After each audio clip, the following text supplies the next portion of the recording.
How much money would you spend in order to play a game a day earlier than other people? For a lot of people, they are willing to spend a decent amount of money in order to do just that. This is a trend known as paid early access that has become pretty popular in gaming as a whole. I mentioned this in a recent video of mine where I briefly talked about the War Within and how you can play that expansion early, and today I really want to talk about that while also taking a brief look at this trend in gaming as a whole. First, let's talk about the good aspects of paid early access. On the most basic, foundational level, people are free to spend money as they wish. If a game or an expansion for a game is being sold, people can come to a responsible, self-founded decision to spend the amount of money that game is being marketed for. The same can be said for any microtransactions or additional fees, such as a subscription fee for any game. We could go down a rabbit hole where we talk about issues such as manipulation, false advertising, not following through with promises, and other related issues. But to keep this idea basic, let's just pretend that the average person can make a responsible decision with their money and they can spend their money as they wish. Or because of that, I think any idea I talk about furthermore is moot. People can spend their money as they please, support game companies and development teams as they please, support the policies, ethics, morals, and beliefs of a company via their money, and so on and so forth. With all that said, I think there are a few important issues that are interesting to think about. World of Warcraft has very specific design philosophies that make the game what it is, and there are a ton of different aspects to this game that people enjoy. I, for example, prefer to spend most of my time in the open world, questing, exploring, killing random monsters, and taking cool screenshots. But for a lot of people, World of Warcraft is a very different game, where there is a really interesting concoction of designs that work together seamlessly to create a very intoxicating experience for a lot of people. On one side, you have the idea of infinite progression, where you are always behind in World of Warcraft. You may get the best gear in the game, but a month later, all that gear is useless because there will be better gear. And on the other side, you have the idea of being better geared than other people, where there is a level of personal pride, general recognition, and the simple concept of just having a higher player level than others that comes from this. And when a game like World of Warcraft has these core concepts ingrained into the core philosophies of the game, but then also has an early access, it could lead down a road of paying money in order to win the game. If you pay money for early access, you have a 3-day head start over others. Now, at the end of the day, having a 3-day head start is probably not the biggest deal for a lot of players. You'll likely eventually get there as well. But certain players having a 3-day head start means they have the ability to progress far into an expansion before the rest of the player base can, which could lead to them having an early advantage over most of the player base in certain circumstances. Additionally, having a 3-day head start means that players can abuse certain mechanics, bugs, and exploits before Blizzard can fix those issues for the rest of the player base.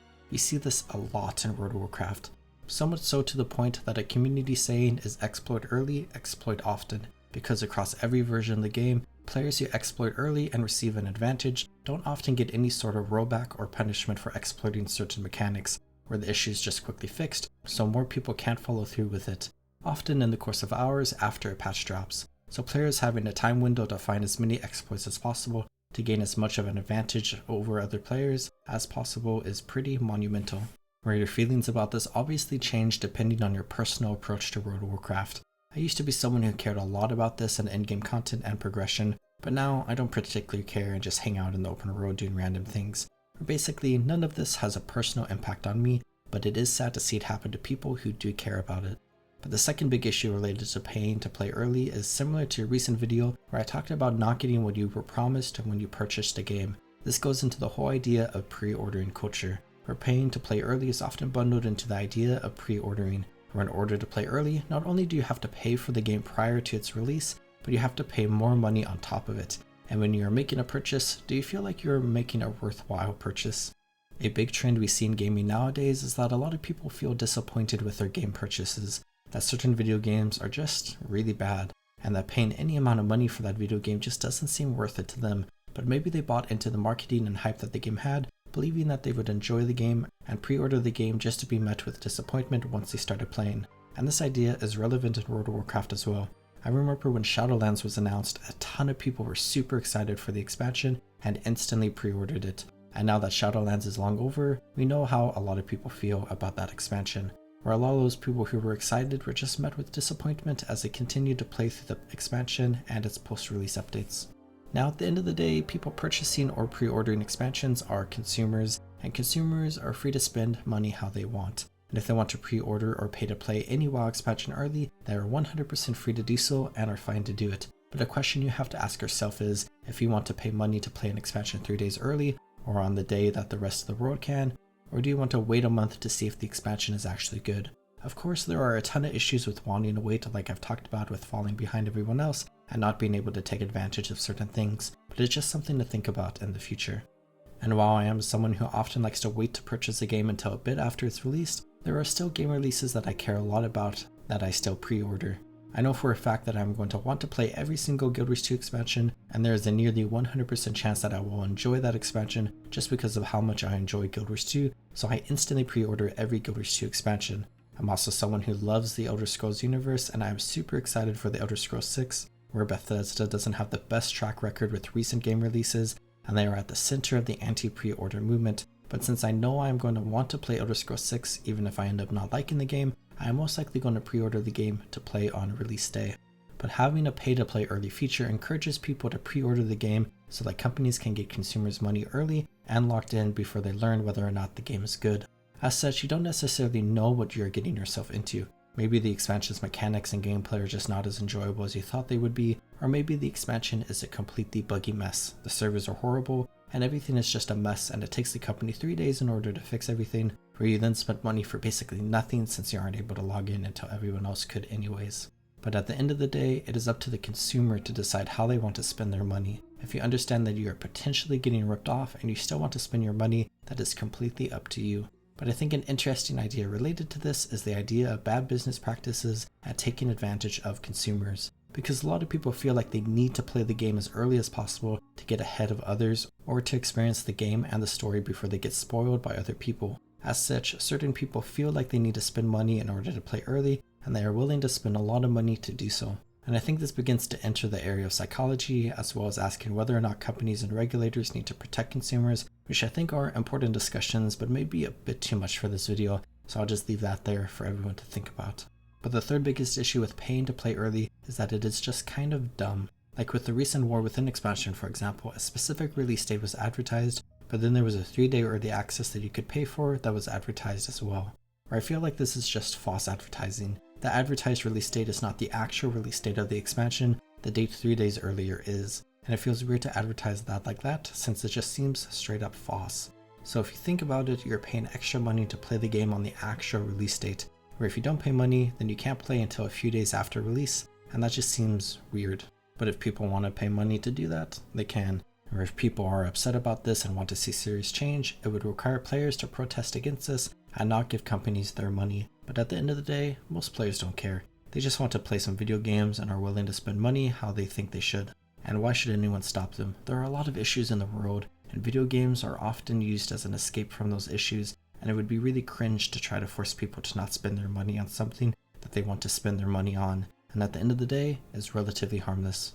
But maybe if more people knew about the business practices they were supporting and were interested in working towards a future where they aren't taken advantage of, we could see some serious change happen. But like I said, most people don't care, so it then falls upon you, the individual, to make decisions about how you want to spend your money. Is spending extra money to play 3 days early worth it to you?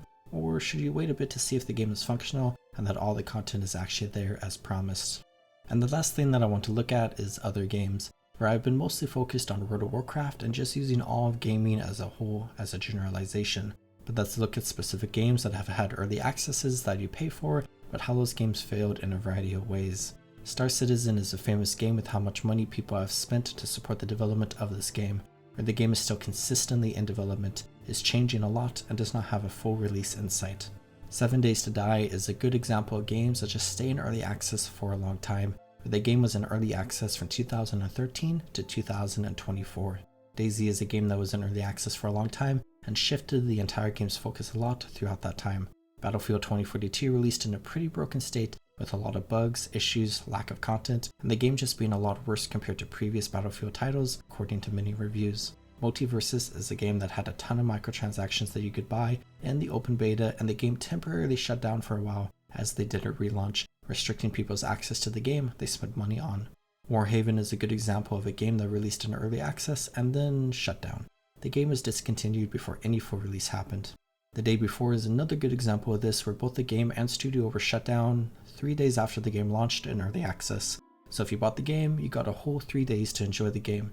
Oh, the game was also nothing like what was promised. Fortunately, a lot of people could get refunds for this one. And those are just a few examples of issues people have had with various games that you can pay in order to play early. Where these are examples of early access games and not necessarily paid early launches, but the same general ideas are still there since you are paying to play the game before it launches. What is stopping any company from offering a paid early release, but then just shutting the servers down, or not putting in all the content promised, or any number of other issues we see. On top of all of these, people may find certain issues more important to them. Maybe somebody doesn't really care that they are playing a game with a ton of progress blocking bugs, because they care more about just being able to be in the game. So from those players' perspectives, paying to play the game early despite any number of game-breaking bugs is okay to them, but would not be okay to others. And overall, I think those are the ideas I have. People are free to spend their money how they want to spend their money, but you should be aware of how you're spending your own money. Because if you don't want to support bad business practices, or if you don't want to get ripped off by a company, you should be careful of paying to play a game early, and hopefully game companies do their best to not rip off players, take money from them, and deliver horrible products. Where this was likely just a lot of incoherent rambling. Where if you enjoyed this video, feel free to leave a like since it helps me out a lot. Recently, I've been thinking a lot about my history with purchasing certain products and how I want to approach playing games in the future, so I've been making a lot of videos like this. I hope you all are taking good care of yourselves. Have a good one, everyone.